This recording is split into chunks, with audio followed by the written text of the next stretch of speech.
La otra enfermedad parecida a la neospora viene a ser la sarcosporidiasis o sarcocistiasis. En realidad se le llama sarcosporidiasis, pero el género es Sarcocistis. Y esta enfermedad también tiene mucha relevancia porque, aparte de tener el mismo ciclo, desarrolla a nivel muscular, hay un hospedero intermediario, un definitivo. Siempre el intermediario va a ser un herbívoro, el definitivo va a ser un carnívoro. Acá en Bolivia tenemos un problema muy serio en el tema de los camélidos y eso es lo que quiero aclararle. También hay en bovinos, en ovinos, en caprinos, pero básicamente este país tiene un problema endémico serio a nivel de camélidos. Estamos hablando de llamas, de alpacas, de lo que se conoce, donde con tasas de prevalencia muy, muy altas, y lo cual está perjudicando a estos productores que generalmente son de escasos recursos, ¿no? Como mencionábamos, en esta familia que es la Sarcocistidae, o Sarcocistidae, como quieran llamarla, el género es Sarcocistis, le ponemos SP porque tiene muchas especies. Entonces, su importancia, decíamos, de que está en todas las especies, incluyendo el hombre, y sobre todo su gran problema está en los camélidos, donde vamos a explicar por qué es tan importante que los quistes aquí toman otra forma y otra connotación. Bueno, es una enfermedad parasitaria e infecciosa, es de los parientes de las coccidias, producida por el género Sarcocistis, y ya dijimos, los hospederos definitivos son principalmente carnívoros, en este caso están los cánidos y también están los gatos, y como hospederos intermediarios van a ser los herbívoros. Estos carnívoros pues son depredadores que consumen carne, consumen músculo de los hospederos intermediarios que vienen a ser básicamente los herbívoros, ¿no? Bovinos, ovinos, caprinos, equinos, vienen los cerdos también podrían estar ahí, ¿ya? Entonces, y el hombre que actúa también junto a los carnívoros como el hospedero definitivo, que obviamente somos omnívoros y también consumimos bastante carne. Los huéspedes intermediarios pues son las presas, ¿no? Que son de estos animales, obviamente esto nació en la vida salvaje siempre y son aquellos animales a los que los carnívoros se comen, ¿no? Básicamente estaríamos hablando de los bovinos, ovinos, caprinos y los camélidos en este caso.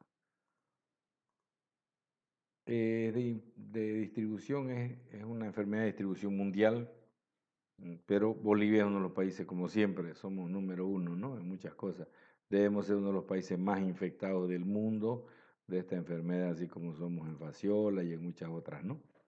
La pérdida económica es muy difícil cuantificarla, pero les puedo dar un dato de que en el altiplano hace años estuve en un congreso sobre esto.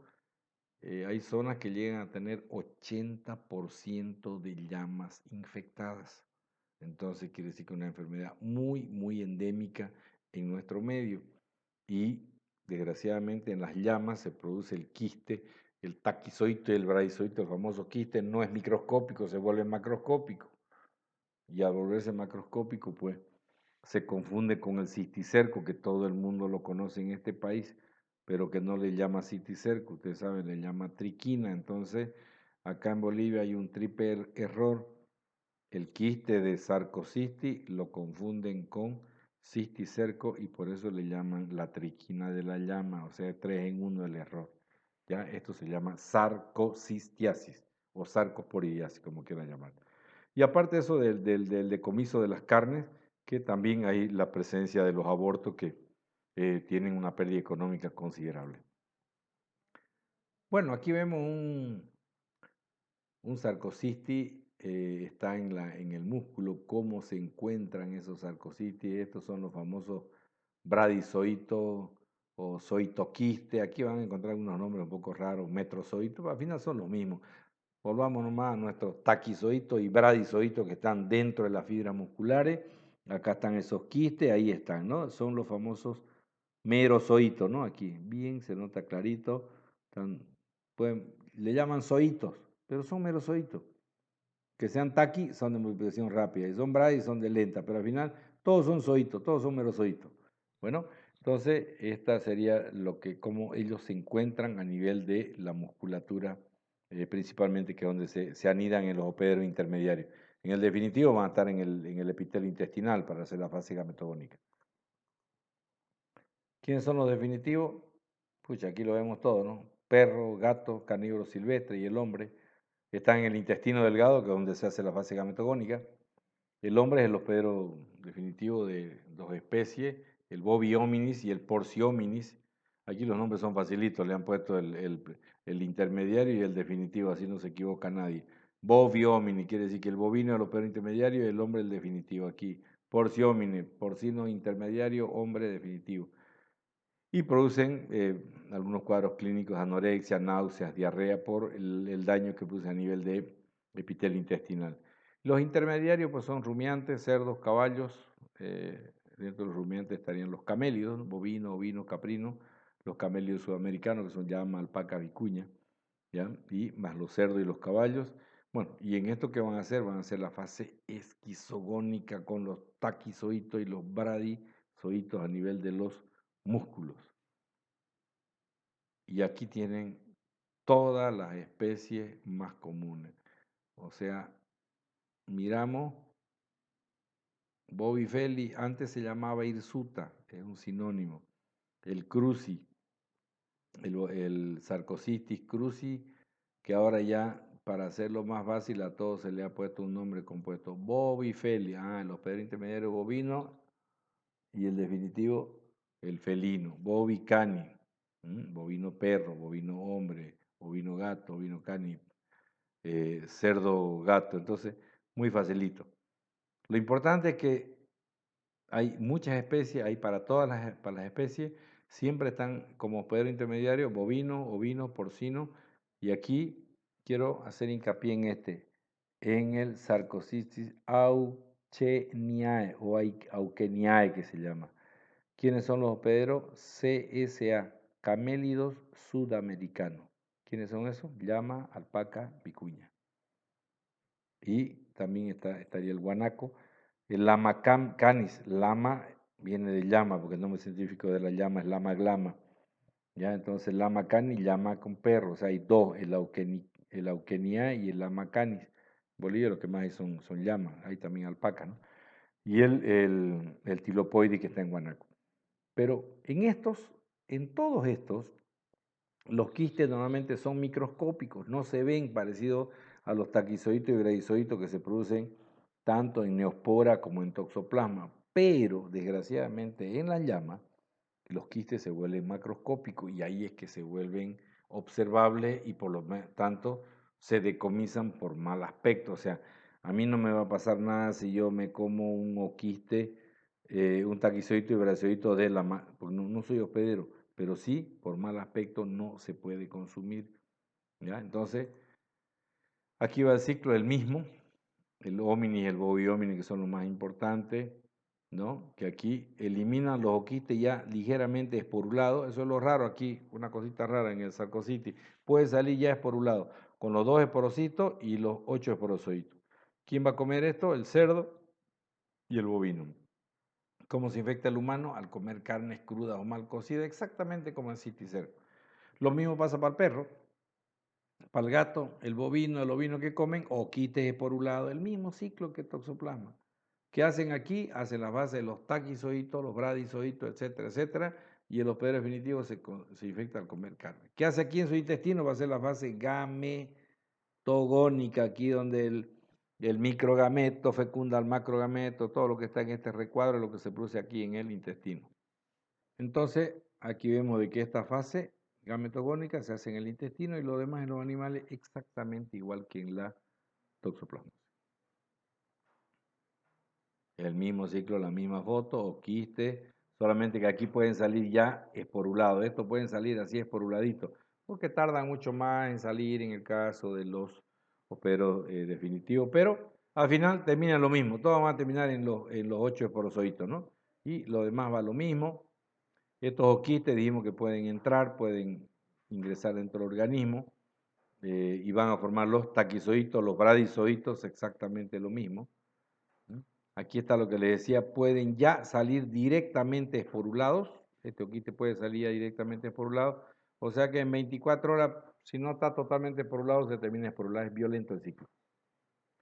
Aquí lo que hablábamos, ¿no? Que de ahí viene la fase esquizogónica, que es lo mismo, los taquizoitos, bradizoitos. ¿Cuál es la diferencia acá? Que este taquizoito y este bradizoito que se hace dentro de una célula, por lo tanto, al ser dentro de una célula es microscópico, solo se ve con un corte histopatológico haciendo un corte histopatológico. ¿Qué pasa en el caso de sarcositis en camélidos? Este quiste que debería ser microscópico, estar dentro de una fibra muscular, se vuelve macroscópico. Y ahí es la gran diferencia y eso es lo que se lo ve. Aquí están los quistes en el músculo. Este es el microscópico. Fíjense, haciendo un corte histopatológico, está dentro de una fibra muscular. Solamente se ve con el microscopio. Es la única forma. ¿Ya? Acá también son quistes microscópicos. Acá hay otra foto de microscopía, ¿no? De la pared del quiste. Aquí está dentro del quiste. Esto dentro del quiste dice, aquí hay una forma típica de gajo de naranja, dice. Es como cuando nosotros pelamos una naranja y cada rodajita, curvita, eso sería cada uno de estos, serían los bradizoitos, como una rodajita de una naranja, de una mandarina, como quiera. Eso ya estamos hablando dentro del quiste, esto era afuera, ¿no es cierto? La parte externa, y esto es adentro, o sea, tiene cientos y miles de taquizoitos o bradizoitos, en este caso son bradizoitos. Pero esto solamente lo vamos a ver aquí con un microscopio electrónico o un corte histopatológico. Y a simple vista, si es microscópico no lo vamos a ver. Y si es macroscópico sí va a estar bien expuesto en la parte muscular. Y la última fase, que es la fase gametogónica, donde termina el ciclo, ¿no? Igual que en las demás. Acá vemos otro ciclo, ¿no? Donde el perro defeca en el campo, y acá la vaca come el pasto, dentro de la vaca hace los taquizoitos y los bradizoitos, y el perro se infecta al comer carne. Clásico. ¿Cómo es el ciclo en el altiplano, que es tan práctico allá de que se haga? Porque es muy fácil. Toda la gente que cría llama, que cría oveja, ¿qué tiene? Perro. Entonces el perro para con las vacas, para con las llamas, para con las ovejas, el perro defeca en el campo, como en este caso, y contamina los pastos. Entonces las llamas, las alpacas, las ovejas, las vacas, todas las que están ahí, porque hay muchas especies, van a comer los oquites esporulados que dejó el perro. Y ella, por eso es que la infectación es tan masiva que se llega a tener hasta 80% de llamas infectadas. ¿Ok? La incubación de 1 a 2 días puede variar en cerdos hasta 5, en rumiantes pueden ser varios meses, en caballos también. La prepatencia desde que se infecta hasta que se multiplica puede ser de 8 a 2 días, de 8 a 10 días. Estamos hablando de la parte intestinal en el perro, la feta de gametogónica, ¿ya? Entonces, de 8 a 10 días, ¿ya? Pues también en el gato de 5 a 14, está por ahí, ¿no? Alrededor de 10 días. En rumiantes varios meses, en cerdo puede ser un mes. Entonces, en los caballos, cuando ya son hospederos intermediarios, puede tardar 30, 40 días y en los cerdos un mes. En los perros y gatos, cuando son hospederos intermediarios, de 6 a 7 semanas. En rumiante puede ser años también. Los quistes tienen su capacidad de infectar. Un año pueden estar en el suelo y mientras haya humedad pueden estar un año vivos los quistes por un lado. ¿Ok? ¿Cómo se transmite? Ya dijimos que es vía oral cuando el hospedero intermediario va a comer. El hospedero intermediario se infecta al comer oquites por un lado. Y el definitivo, los hospederos definitivos al comer carne. Lo primero que se tiene que hacer es educación sanitaria. No dar carne de animales infectados a los perros. Lo mismo que en el ciclo de las tenias, recordábamos, ¿no? Que la mayoría de los metacetos estaban en las vísceras, en las carnes. ¿Cómo controlábamos? No dándole la carne al perro. En esto lo mismo porque está el hospedero intermediario, lo tiene en el músculo. Entonces, le damos al perro, el perro se va a infectar y va a seguir eliminando oquites. En los intermediarios, en el cerdo, bueno, lo hace mediante la ingestión en las heces del perro, en el campo, los rumiantes por oquite en el suelo, en el pasto, en el agua, los caballos igual están en el pasto, los oquistes. Entonces, el intermediario al comer oquiste y el definitivo al comer carne. Sencillo. Muy parecido a las tenias. Bueno, hay una alta prevalencia de infecciones asintomáticas, ¿ya? que en los perros y gatos casi no se manifiesta, es muy poco. En las ovejas y en los perros también se puede, cuando está como poder intermediario el perro, puede haber, se van a infectar los perros cuando la gente le dé carne de ovejas, sobras y todas esas cosas, ¿no? En los perros intermediarios el principal efecto patogénico es a la segunda generación, la esquizofónica. A nivel de vasos sanguíneos, cuando hacen los taquizoitos y bradizoitos, ¿ya? En ganado bovino puede haber la muerte, ¿ya? En algunos bovinos, caso muy raro, pero sí pueden llegar a producir muerte, y puede haber petequias hemorrágicas en todos los órganos, incluyendo el corazón, linfadenopatía, son los ganglios linfáticos que están alterados a nivel general de todo el cuerpo. En el hospedero definitivo es parecido a una coccidia, no hay muchos casos clínicos en los perros, ¿ya? El perro y gato que se alimenta con la carne, con el protozoario, no se olviden que tienen que hacer la fase gametogónica, puede haber inflamación de la pared intestinal, formación de mucus, y muy rara vez puede haber una diarrea, pero nunca va a haber una diarrea así como en la coccidiosis sanguinolenta en extremo, así no, ¿ya? Entonces, hay una infección leve a nivel intestinal, por eso es que en el hospedero definitivo pasa casi desapercibida. En el hospedero intermediario, como son transmitidos por los perros a los bovinos, cuando comen los oquistes, ya los hospederos intermediarios, ¿qué pueden tener? Estamos hablando de bovinos, caprinos, apatía, anorexia, fiebre, anemia, ictericia, hemorragia, caquexia, que es enflaquecimiento, pérdida de peso, dificultad de movimiento por las lesiones a nivel muscular. Imagínense, los músculos están llenos de quistes, entonces van a tener mialgia, o sea, dolores musculares, y a veces llegan a caerse y pueden llegar a morir. ¿Ya? En los bovinos se habla de una postura de tipo de perro, se ubica, ¿no? La postura de perro sentado, ¿no? Donde están con los brazos extendidos y la cadera, la nalga sentada en el suelo, entonces eso se puede producir básicamente por las lesiones a nivel de músculo que existe. En bovino es muy común esto, que se puede confundir con piojo, a veces pérdida de pelo al final de la cola, y estos signos pueden estar un edema submandibular, ¿por qué?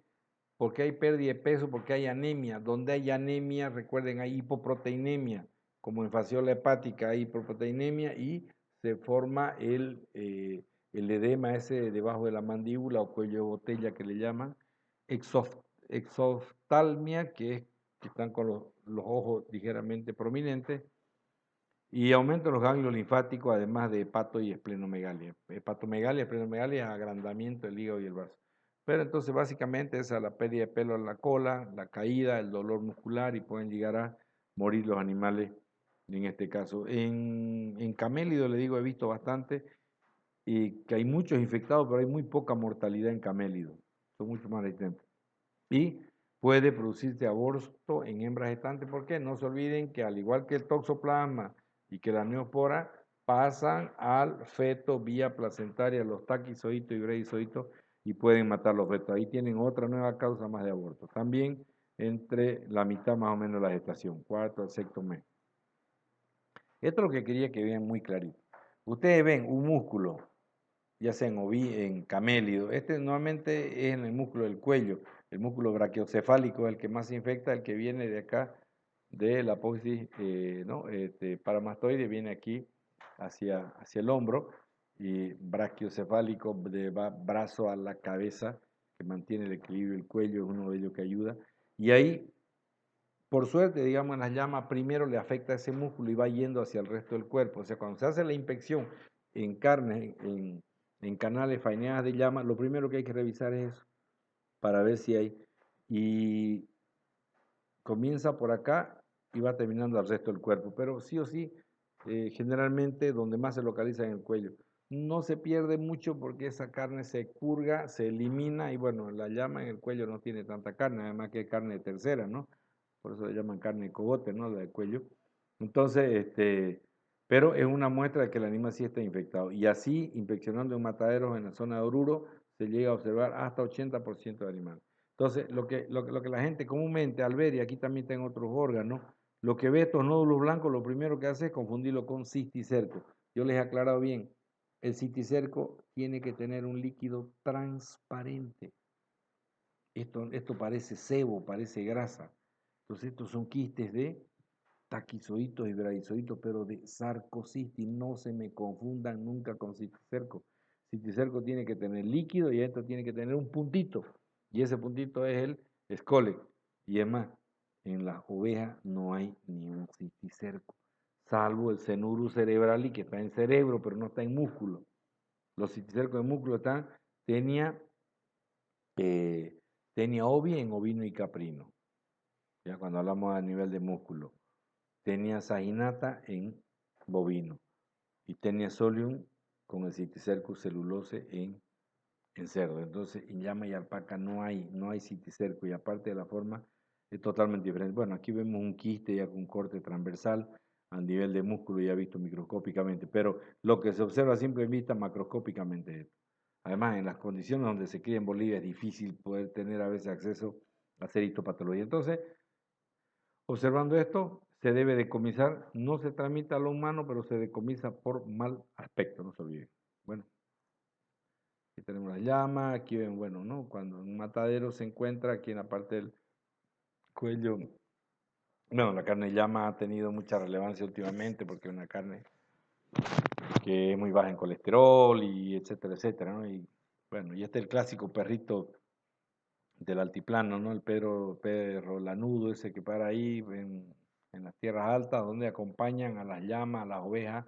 Entonces este perro sería el hospedero definitivo y estas llamas serían los hospederos intermediarios, que ellos defecan en los campos y las llamas se infectan al comer o quistes que eliminaron estos perros y después desarrollan a nivel de cuello normalmente sus quistes, ¿no? De taquizoitos y bradizoitos.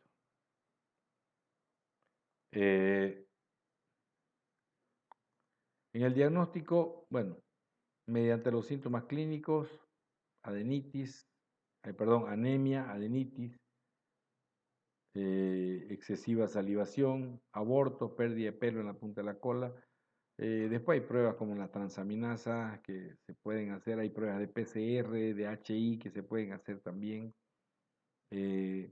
Bueno, básicamente las infectaciones graves está con la demostración de los esquizontes en los vasos sanguíneos de los órganos como riñón y corazón y también los quistes no musculares. Si encontramos el quiste macroscópico, fantástico, ahí se acaba. Y les comento que después de eso, cuando hicimos ese congreso, después hicimos aquí en Santa Cruz, también encontramos quistes macroscópicos de sarcositis cruzi, que antes se llamaba así, que era el boviomini, aquí en Santa Cruz también. O sea, no solamente en llama hay quiste macroscópico, aquí también había quiste macroscópico que a veces se los confundían con los cisticercos en bovino y también encontramos unos cuantos en cerdo. O sea que hay quiste macroscópico, hay que revisar muy bien las canales, no solamente en llama, sino también en cerdo y en bovino, que se pueden confundir con cisticercos sobre todo. Sobre todo en bovino y en cerdo, que son los que tienen el Cisticercus bovi y el Cisticercus celulosa. Pero la diferencia ya les aclaré, el uno es con líquido, el otro es una masa más homogénea, más tiene la apariencia de sebo, de grasa. Bueno, aquí es con la prueba de inmunofluorescencia que también se hace viendo en suero sanguíneo, observando los anticuerpos, ¿no es cierto? De los taquizoitos que se observan ahí. Todas las medidas que tienden a evitar la contaminación fecal de los alimentos con ese carnívoro ayuda a eso. O sea, evitar que los perros salgan al campo y contaminen los pastos, aunque eso es muy difícil en el campo. Como no hay inmunidad en los hospederos definitivos, o sea, en los perros y gatos, para controlar esta infección, lo único que hay que hacer es evitar que ingieran carnes crudas, los carnívoros, normalmente de animales muertos, cuando el animal, o cuando la gente en el campo, ¿no? Faenea una llama y ve que en el cuello está lleno de esos quistes, ¿qué hace? Lo primero se lo va a dar es al perro, ¿ah? Y lo que está haciendo es infectarlo al perro, entonces no se debe dar esas carnes a los perros, eso parte por un programa de educación sanitaria básicamente, ¿ok? Eso es lo primero la gente que hace, todo lo que no sirve se lo da al perro, ¿no es cierto? Y eso es lo que hay que controlar en este caso. En la sarcoporidiasis, bueno, es muy difícil cortar el ciclo por eso, ¿no? Lo único es evitando que el perro consuma la carne cruda o insuficientemente cocida. El humano también tendría que consumir carne bien cocida, aunque no nos agrada mucho a veces, pero bueno, cuando hay animales infectados se tendrían que cocer muy bien, pero si se detectan, obviamente se tiene que decomisar por mal aspecto, y en el caso de bovino y cerdo ya no es por mal aspecto, es porque es una zoonosis. Las inspecciones de los veterinarios en los mataderos pasan desapercibidas, sí, porque ya les dije, la mayoría de los quites son microscópicos, recién de vez en cuando se encuentra un macroscópico, por lo tanto pasan más, por eso que se recomienda comer la carne bastante bien cocida. En la carne de cerdo sería más peligrosa también, ¿no? Por eso hay que comerla bien, bien cocida las carnes, ¿ok? No existe un tratamiento eficaz en los hospederos definitivos como los intermediarios y es nomás esperar y hacer el control mediante evitando la contaminación. Bueno, en algunos casos en perros han aprobado, tanto en perros como en bovinos también, sobre todo en perros puede a veces funcionar cuando están en la fase gametogónica, diagnosticarle y darle algún anticoccidial, pero los resultados son muy leves y además que serían grandes dosis para los bovinos para tratar de controlar. Por tanto, solamente es prevención, evitando que los perros salgan a los campos y evitando después que los perros coman carnes crudas o mal cocidas de los animales que son sus hospederos intermediarios. Esa sería la medida y les vuelvo a recalcar, el gran problema de esta enfermedad en Bolivia está en las llamas, donde los quistes de ser microscópicos pasaron a ser macroscópicos.